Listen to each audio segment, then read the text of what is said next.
It's 10 times the terror. Hello there.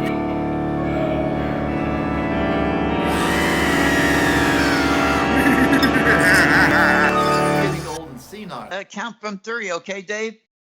I'm not sure I can count that high this early in the day. That's okay. I count downward, so it's even easier. So 3, 2, 1, and welcome to 10 Times the Terror. And my name is Ralph. And I'm Paul. And today we have with us David Schecter. And Dave, it's a pleasure to have you. Thank you. It's a pleasure to be on. And let's just start right from the beginning that Dave is very much a scholar and does a lot of reviews of films based on the soundtrack, the music soundtracks of these films. He has a site, Monstrous Music, MONSTROUS Music. And on that site, because I know I've gotten some beautiful CDs from that site, on that site, there are no end of CDs from the original soundtracks of sci-fi, horror, and suspense films. And I got one just from David recently that not only was the original soundtrack with the beautiful cover and history of the film from the movie This Island Earth, but what amazed me listening through my headphones, it was in stereo. I mean, what's not to like, right, Dave? Absolutely. If I can make one small correction, the name of the company is Monstrous Movie Music, which is very hard to say without, spitting all over people. So I kind of like the abbreviated version better. Okay, Monstrous Movie Music. You're allowed to make one mistake. That's the one the one you caught me on. Okay, Dave.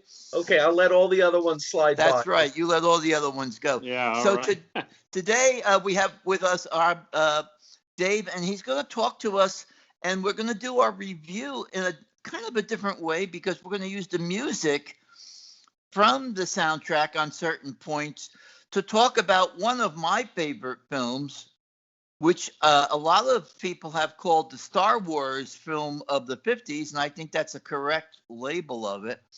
The first film that really centers on special effects, thanks to in part Jack Arnold. This Island Earth, done by Universal in 1955, which Universal makes a real departure here from the black and white classics of the 30s and 40s, and even with the creature from the Black Lagoon series into full blaze color. I mean, I have the Blu-ray. It's a gorgeous print. And so David is going to kind of present us with some of the music as we get into the film itself. And we haven't really rehearsed this, so ladies and gentlemen, this is coming live. So, Dave, how would you want to do this? I'm at your mercy. Whatever you want to do. So, Dave, give us the intro of the soundtrack of the film, how the film introduces itself, and give us a little history, if you would, before that, about the music. You're the scholar here. Well, it's kind of an interesting science fiction film for Universal for a number of reasons. Certainly, as you mentioned, the color aspect and the scope of it and everything. Also, it was a very prestigious picture at the time. They advertised 2.5 years in the making. I'm not sure it took quite that long, but still, it looked good on the posters and everything. But for Universal, it was interesting because usually music was a huge part of their pictures, where I've kind of figured out the percentage of a film that has music, and things like you'd mentioned, the creature from the Black Lagoon movies, those could have 60 to 70% of the running time with music in them. And other movies they made, like the Monolith Monsters and The Land Unknown, also had a lot. But This Island Earth has a very short score for Universal. It's barely over a half an hour. And it wasn't that music wasn't important in it.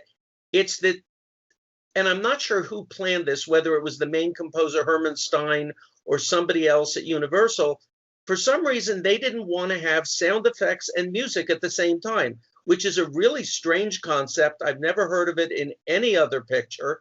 So when you watch the movie, you notice that you will either have dialogue and sound effects or dialogue and music, but you will never have sound effects and music. So if there's a sound effects cue with, some futuristic noises or something, there will be no music there. And if there's music playing, you're not going to hear the roar of a plane engine or something. And I think the reason it was done was they took a lot of pride in the sound effects for the movie as well. A lot of electronic sound effects, futuristic things that hadn't been heard before. And, maybe there was lobbying from the sound effects department versus the music department. I really don't know. But the composer Herman Stein definitely enjoyed doing the film that way.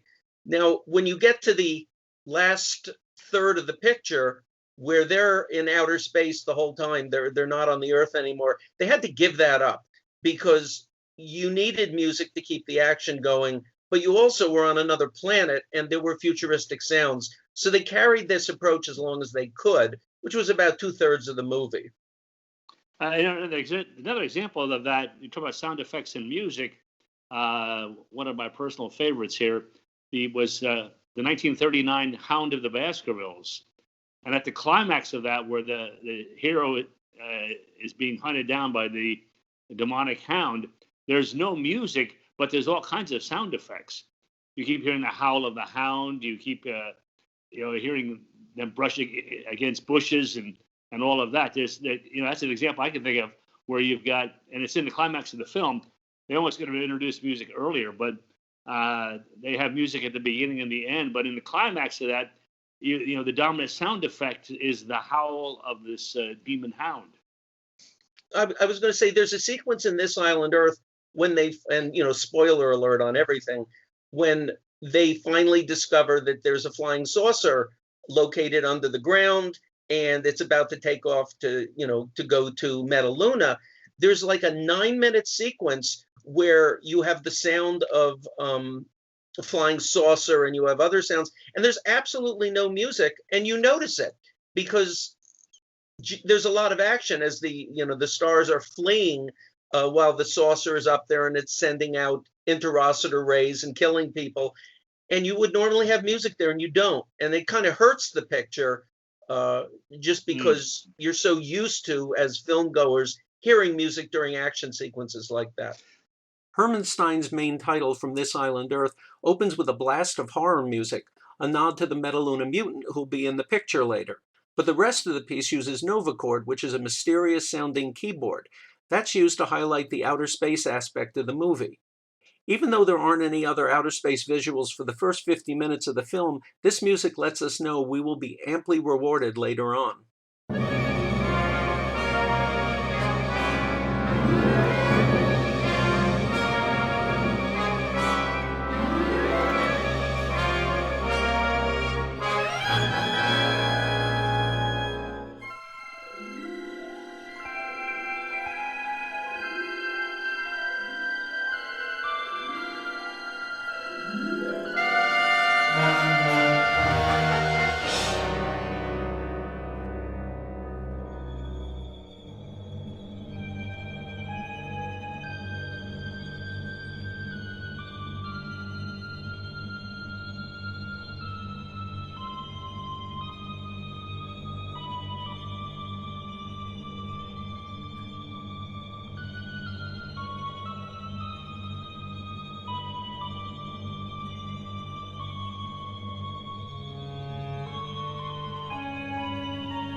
Okay, so let's talk a little bit about the background of the film.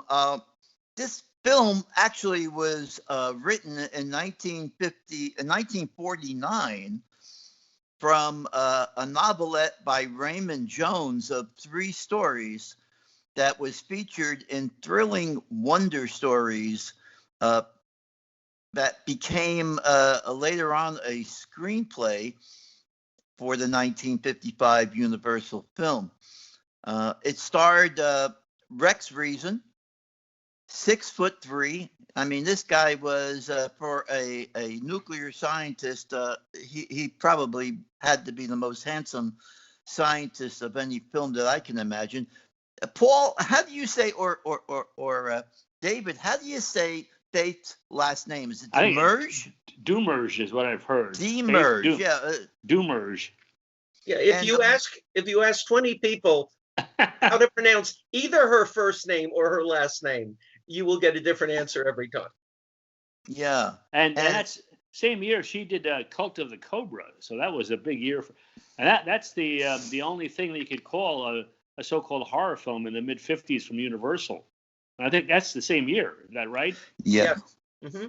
Yeah, and prior to that, she had starred in It Came From Beneath the Sea with Ray Harryhausen. Right. And a lot of people, am I correct if either of you know this, but wasn't she one of the people that Orson Welles had first discovered and had some kind of relationship with, and then they got into a problem and she was no longer involved with him? I don't know. She was involved with what's his name, Mr. Spruce Goose. My brain's not working. You know, the billionaire. Howard Hughes. Howard Hughes. Not Orson Welles, right? I made a mistake. Howard Hughes. Yeah, right. She was destined for some great things, and I think when she left Howard Hughes, working with the studios, they delegated her to some of these films, and I wonder, because obviously we can't interview her, but I wonder if she would have come to realize that a movie like This Island Earth, even though it was considered, even by Universal standards, maybe a high-rated B kind of a film, that she would have such a lasting memory, because that's one of the greater films that she did. I think those two go together. I'm sorry, I got to speak as the horror film aficionado here. I think Curse of the Cobra is a great movie, and I think she's really good in that. And now we're getting into real minutia. They pick up on her persona. They use it. Universal used in Abbott and Costello Meet the Mummy, where you have this woman coming out of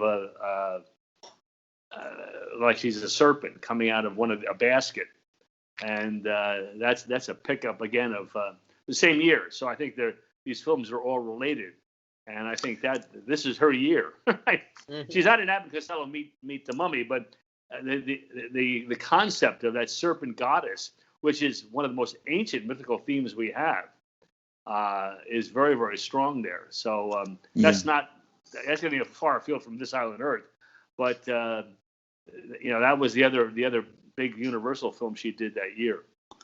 To move aside for a moment, David, how did you get involved with monstrous music to begin with? I'd like to know that.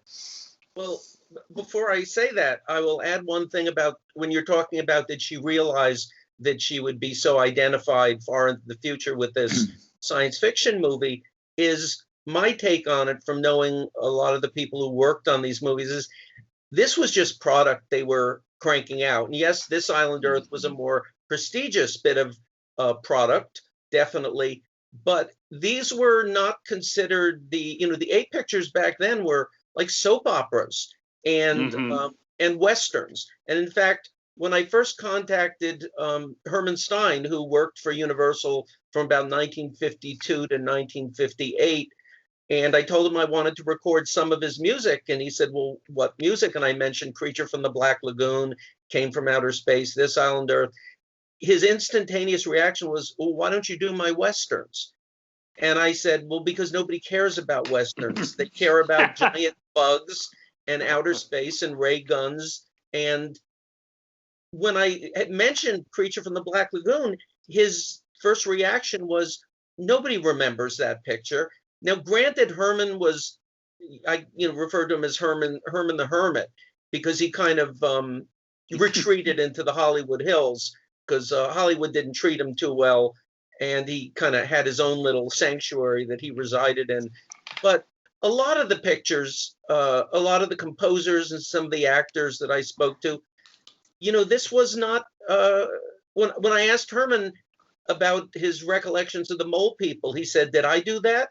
Now, granted, he only worked on it for a couple of days, but, you try to remember what you were doing, say, 40 years ago on August the 25th or something, where you were working, you probably have no idea. They were just going from one project to the next. Sometimes they were shooting more than one at the same time. And the fact that science fiction and film noir and everything have lasted, as opposed to the more prestigious pictures, I don't think anyone really expected that. Yeah, who watches Three Coins in a Fountain today, or even Around the World in 80 Days? And if you do, you don't watch it 17 times in a row. Right, yeah, right. and put posters of it on your wall and that kind of stuff. David, did you know any of the people involved in this film? In This Island Earth? Yes. Yeah, I knew all three composers. Herman Stein was the main composer. He did 75% of the picture. And then there was a little help at the end from Henry Mancini and Hans Salter. Salter's pedigree went way back to the 30s with Son of Frankenstein. And, he worked on The Mummy and The Wolfman and everything. So he kind of brought some horror aspects to it. I also knew Rex Reason, and Rex was funny because he was tall, he was incredibly handsome, and he had the deepest voice in Hollywood. Just so low, you watch any of his pictures, you hear that voice. Well, I was friends with him, not close, but we would talk to each other a couple times a year, and I love it because the phone would ring, I'd pick it up, and I'd hear on the other end, "Hi, David, do you know who this is?" And I go, "Gee, let me think. Who else has a voice like that?" I did a book signing I guess it was about 10 years ago, and brought a number of my friends who had done these 50 sci-fi movies, like Joyce Meadows from Brain from Planet Arris, and Kathleen Hughes from It Came from Outer Space, and Julie Adams from Creature. And Rex was there. And Rex was about 90 years old at the time. And when these women took a look at him, he's still like over 6 feet and stunningly handsome. You could just see you could sense their hearts fluttering. Wow. Yeah, he got out of the movies to go into real estate. So, he left early in his career, but, he certainly had a lasting impression to people who love classic films. Yeah. David, you make a very important point here that we're going to crop up with as we go through these films and these broadcasts. And that is that none of these films that we're really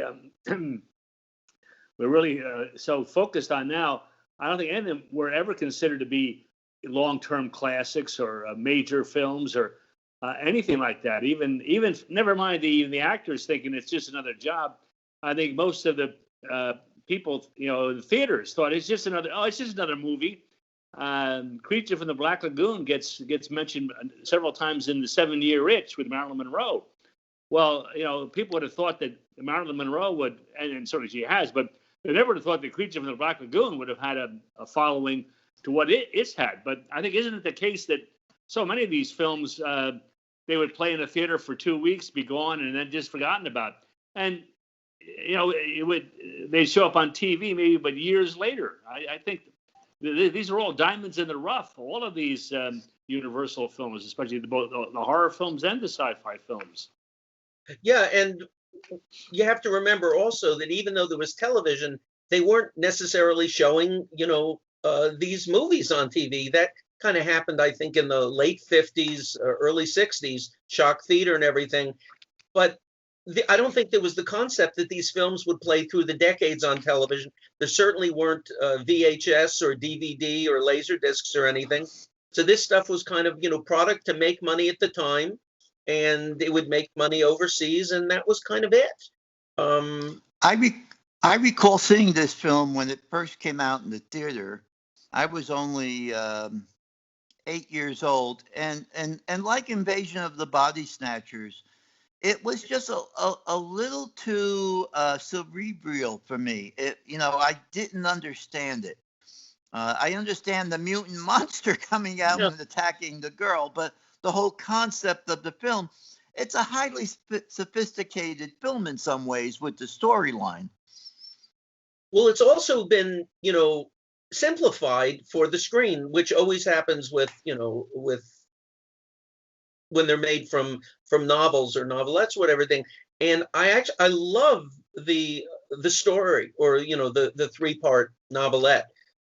It's quite different from the movie, of course, but it's even more cerebral. And if you watch the movie, you don't have any idea what This Island Earth even means, what the title means. That came from the book, and it had to do with, during World War II, there were Pacific Islanders who helped the war effort by building runways for planes on, islands in the Pacific. And the Seabees. They were, but yeah, so these natives who had no idea what the war was about were still helping the effort. Well, that applied in the book to the human beings who had no idea what they were involved in. They were basically these interocitors, which we see in the movie as this all-powerful, creation, technological creation. Those were like, I think they referred to them as push buttons. Those were very unimportant parts in this war between these two extraterrestrial civilizations. So the humans were just a minor part of things, even though the story is told from their point of view. Well, you can't do that in Hollywood when you have Rex Reason and, however you pronounce Feth Domergue's name. So they made them scientists, and they made them more important, but it takes away from the central premise of the book. And, maybe one of these days they'll try to remake the book the way it was written, because they did turn it a little into a pulp novel by putting the monster in there for people like you and me. Mm-hmm. Jeff Morrow had said about the film, they asked him, was it really 2.5 years in the making, as they describe on the poster? Jeff said, well, I don't know, but it took me 6 weeks of hard work on the set. And I understand that the film came in at a price of $800,000, which for a B movie in 1955 was quite a budget. So I guess it was in color though too, which is, yes, it was in color. Moved it up. Yeah. And Jeff Morrow said that when he first saw the script and he was offered it, he thought the role of Exeter that he plays was very two-dimensional, and he suggested that unlike the other characters on the spaceship, that Exeter be a moral tragedy, if you would, that Exeter be the one person who really likes the Earth people and doesn't really follow protocol. He kind of conflicts with the monitor who's trying to call the shots. And I think, it's because of that reason that when they did a survey on the film of the favorite character, it doesn't come in on Rex Reason. Jeff Morrow was always seen as the main character of that film. Well, he actually seems, he's got more humanity. Rex Reason's character is this, a scientist, and he's very precise and everything. You see the emotions out of Jeff Morrow's character. And interestingly, I believe that Exeter was a composite of two characters from the book, and he had a name, if I can get this right, I think it was like Jorgaz Novara or something, which is you know, it's just bizarre. I mean, I guess it's okay for a book, but they, you know, I'm glad they changed it to Exeter because it's, you know, it's kind of like a classic outer space futuristic name. Yeah. I saw a couple of little teasers on this film as I researched it. One was, well, it's common knowledge that the mutant in the film was hugely expensive. I mean, it came in at around $20,000, which that was more than what my father paid for our house back then. Robbie Robot came in first of the 50s films. He came in at $100,000, which it blows your mind what that would be today, maybe $3-4 million for that. But the mutant, they said in one article that the trousers that what they had a problem with the mutant getting the bottom part to coordinate with the top, and so they finally put on him a pair of trousers, which you can see in the film, and which is interesting. And Eddie Parker, who played the mutant, had a dispute with Universal as to what he was going to be paid for doing that part, and so they dropped him and brought someone else. That was the first kind of interesting thing that I never realized. And the second was, and this is really funny, you have two atomic scientists and they see a cat and his name is Neutrino. And she says, we call him Neutrino because he's so positive. But a neutron is negative in nature. So this is a big mistake that they made in the film, which I find humorous. I can't remember if there's a technical advisor credited in the picture. Maybe when he saw that line, he had his name taken off. I don't know. Something you bring up regarding, you know, the mutant is Universal at the time, even when they had science fiction or giant monster movies, they would try to have the human element in there in terms of horror. So in It Came from Outer Space, which was their first serious science fiction film, they have the xenomorphs, who are the monsters, taking over humans. So they're kind of like human zombies. And then in This Island Earth, even though it's about, you know, interplanetary warfare between planets, they have the mutant in there as a monster. And in the monolith monsters, which are giant rocks, they still wanted to personify it. So they had the rocks turning people into stone. So they, you know, I think, and those subplots are, you know, except in the case of the mutant, the subplots are sometimes more interesting than the main plots. But that was their way of kind of keeping the audience connected. You know, you may not feel connected to a giant crystal 500 feet tall, but if you see that, you know, somebody you know has been petrified, you have that human interest there. It's also interesting. Go ahead, Paul. Oh, just a footnote there about Eddie Parker.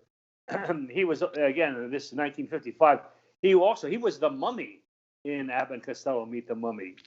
So I just find it interesting that these three films overlap in different ways. I hadn't really thought about that too much before this discussion, but I think there's a certain kind of interactive going on at Universal that year involving these actors in more than one role in kind of sci-fi horror. In the case of Abbott and Costello Meet the Mummy, horror and horror comedy. But Eddie Parker was being really worked because he was the mummy.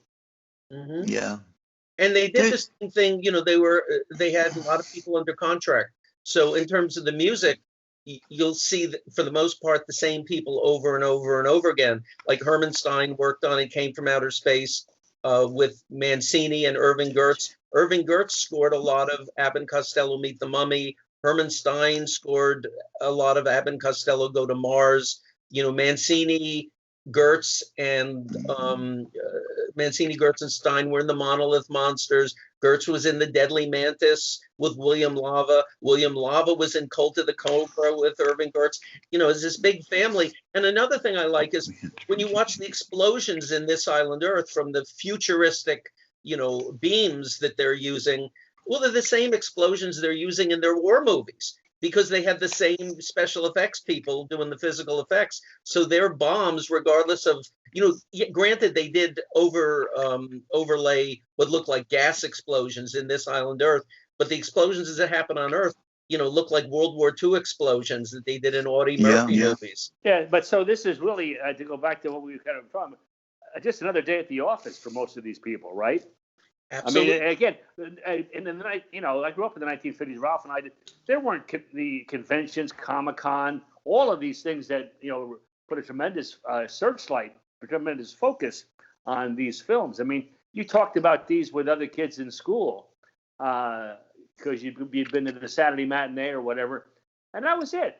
And I would think that nobody thought that they're putting together stuff that people are going to be discussing 70 years later, right? Yeah.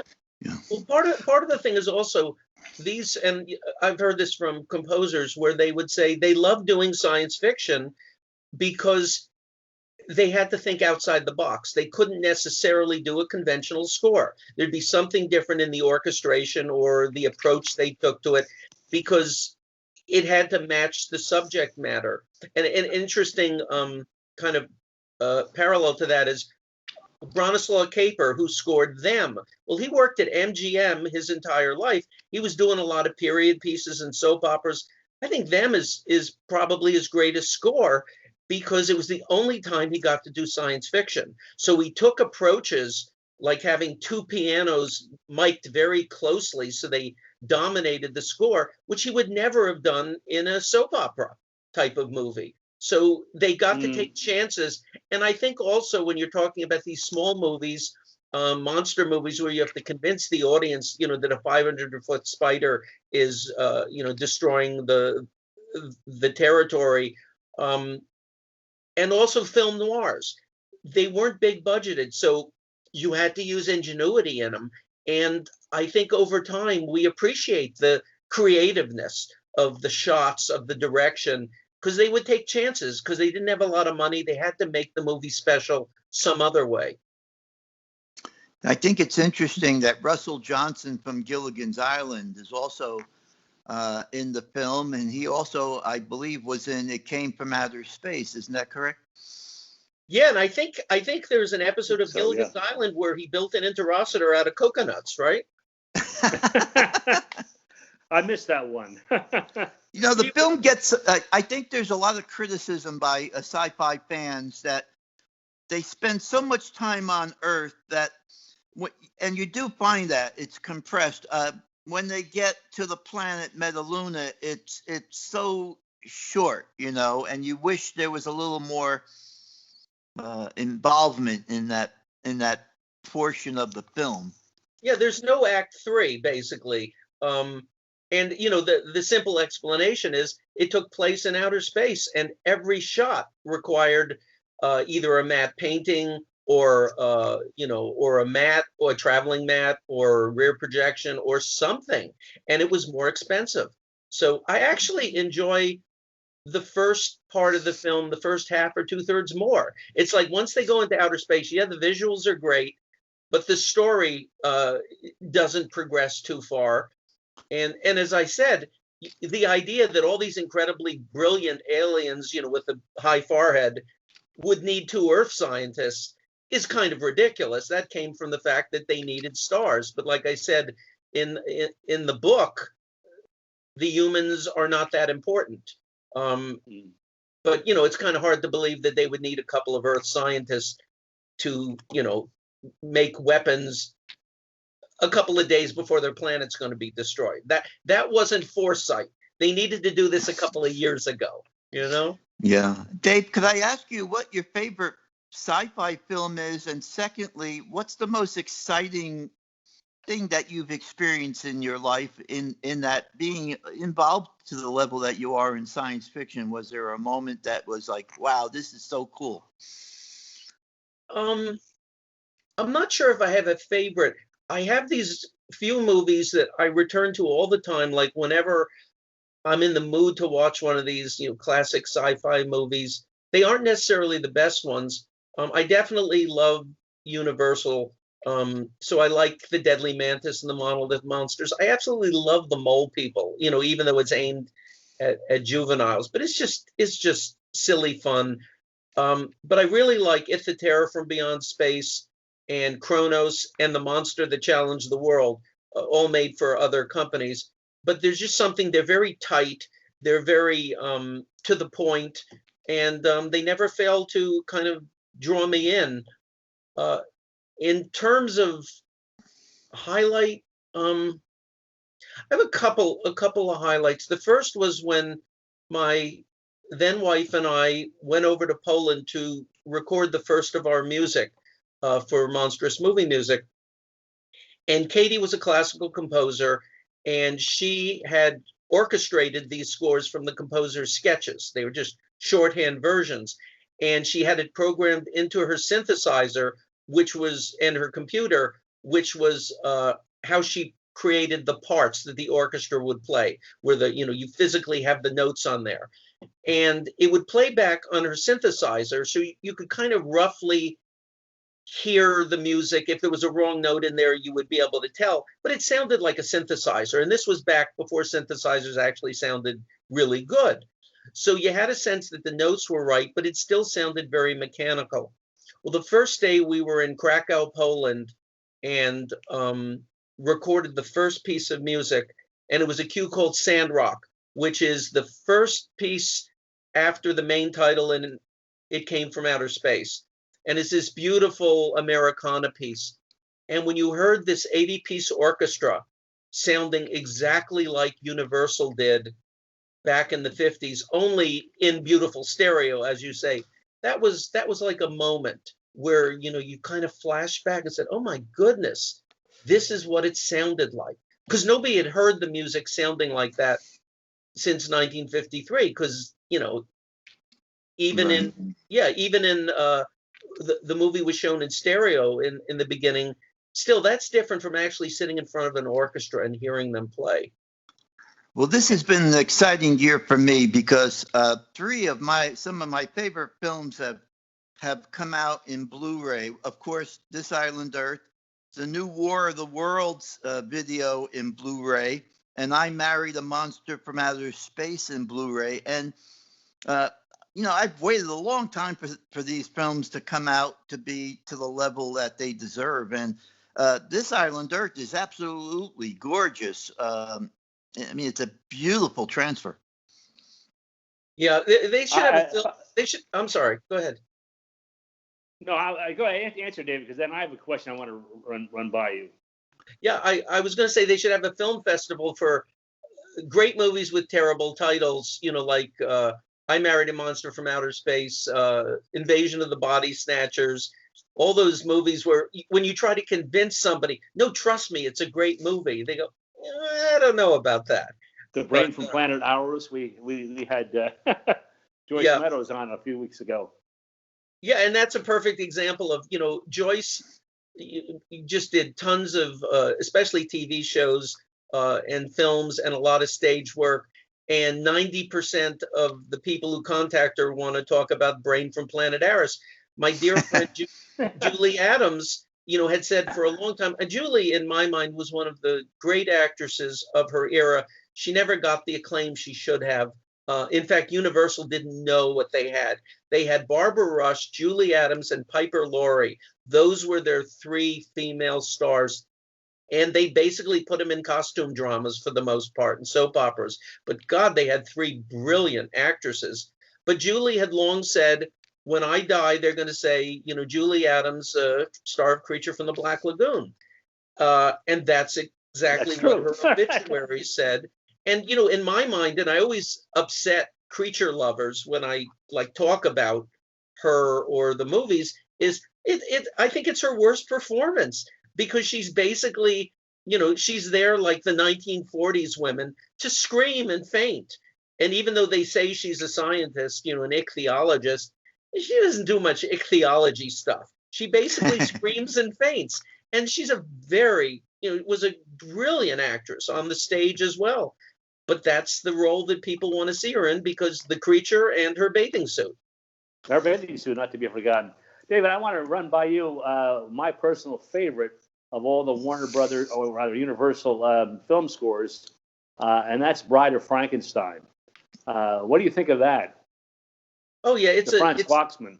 Yeah, absolutely brilliant score, and it was just very important at the time because it was 2 years after King Kong, and the complexity in the score and the fact that he brought classical sensibilities to the score, where he would use classical structure for some of the pieces, for a horror movie. Things like that helped elevate film scoring because they could see that the music was being treated very seriously, and it brought comedy to it. It brought drama to it. He really captured just one of those classic scores. And that was used for years afterward with the Flash Gordon serials, other Universal serials, and that kind of that operatic note. I remember when I saw Star Wars for the first time, which was out in theaters, and I had to use the restroom, and I'm coming back out just as the scrolling letters are going across the screen with John Williams' music, and I looked at that, and the first thing that came into my head was Flash Gordon Conquers the Universe, because that's how that looked, and that used the Franz Waxman score, that tremendous operatic kind of huge thing, and they used that score for years. And if you listen to Star Wars and then Superman done by Williams shortly after, that's King's Row by Korngold from 1901. Interesting. Or 42. Yeah. I mean, all that stuff was, that was the resurgence of film music in 77. It was basically the rediscovery of what had been done back in the 30s and 40s. David, why can't we get the soundtrack from the original Invaders from Mars? That has such eerie music. Well, I knew you were going to ask that when you said, why can't we get? Because that's one of the... there's a list of like 5 things that why can't we get? And that's the top one. I spent a lot of time trying to locate the written music scores for that because I love it, and especially the choral stuff. I probably came closer to anybody because there was a music and effects track that's been floating around for a long time. Most people have the short one. There's one for about 50 minutes long, and the quality is terrible. If you want to hear the music, then you can do it, but it's not anything anyone would put out. It's just not worth listening to. You listen to it once kind of just to go, oh, that's neat to have, but you don't really want to hear it over and over with all the sound effects in it. But I got in touch with somebody who worked in the music department for Republic Studios, and I was looking to find either the score or the tapes or acetates, which are old records of it. And he said, why don't you come back in a couple of weeks? I have something special for you. I said, oh, this is great. The guy was like 80 years old, whatever. And I called him up 2 weeks later and left a message on the phone, and then this and that. And eventually I found out he died like a week after promising me that we will get together to show me something that'll make me happy. And then I tried to get in touch with his son to find out where his effects were, and the son was just as mysterious. So I never found out what he had for me, but I have a feeling he had the written scores somewhere. It was, even though Raoul Kraussar gets credit in the movie, the score was written by Mort Glickman. And you can tell that because Mort Glickman wrote for a lot of Republic serials. And if you listen to some of the music in those serials, you go, ooh, Invaders from Mars. But yeah, I spoke to Kraussar once, who claimed that he had the scores in his closet somewhere, but he couldn't find them. Yeah, I'll bet. Yeah, he was one of those people. He would hire people to write the score, pay them off, and then he would get credit for it. So he'd make extra money over the years because you got paid royalties if you were associated with the music. This has been so much fun. Paul, do you have any closing words for Dave? No, just that it's fascinating how those things work. And And it is the idea too that you can that these same themes are used in film after film after film, and that's sort of the assembly line part of the studio system. But like you talk about when you talk about these Universal films from the 30s, especially the 40s and into that, and certainly the horror films, Frank Skinner and people. I don't know. What would you think? He was a key composer at Universal, right? Skinner and Salter were Yeah. Skinner handled the larger pictures, the big soap operas, and Salter handled a lot of the big westerns. Ed did Skinner, but then in the 50s, they brought in a bunch of people like Herman Stein and Henry Mancini, and the work got divided. And Universal, like they did in the 40s, they also reused music. So you watch these old these 1940s stuff, and you hear like the Wolfman music in everything. Yeah, right. Or Son of Franklin. I think one of Salter's best scores, and I think a lot of it is original to that, is House of Frankenstein. Oh yeah, it's a brilliant gypsy music and stuff he's got in there, and it's almost like an opera in terms of all the different themes going on there. There's like leitmotifs for the characters, right? Well, I just want to say that you can get many of these soundtracks through David's website. Give us the website again, David. Well, it's called Monstrous Movie Music, but our URL is www.mmm, as in Monstrous Movie Music, recordings.com. And that's plural on recordings. So it's mmmrecordings.com. And if you have any questions, write to me and be happy to answer anything, unless you ask me why we haven't put out Invaders from Mars. I will not. Yeah, and I have to warn. We have to warn people, David, that there are a lot of people. They go on different sites and they see they see those CDs. Some of these guys are charging $59.95 or whatever. And if you want the real price, which is far more reasonable, go to David's site as he just gave it to you, because you will get a much better price than what's going out there on Amazon or eBay or some of these places. That they'll tell you that they're out of print and so forth. And that must really bug you, David, because they are not out of print. They're available right on your site. And we just want to thank you again for coming on. It's been great fun, and we're going to bring you back on very soon, okay? Yeah, great to have you, David. Thank you, and it was great to be had by both of you. I appreciate it. You have more knowledge about this than I do. Well, I'll tell you one thing. Metaluna might be a nice place to visit, but I wouldn't want to live there. I don't like what Rex Reason had the best line. In this place, I wouldn't trust my grandmother. God bless you, David. Take care. Thank you, everyone. Thank you. Thank you for listening to It's 10 times the terror. the podcast. You are impossible. You're well intentioned, but totally wrong. Thank you for listening to 10 Times the Terror. This podcast would not be possible without listeners like you. You can find out more about our podcast by visiting our website, 10timestheterror.com. That's 10xtheterror.com.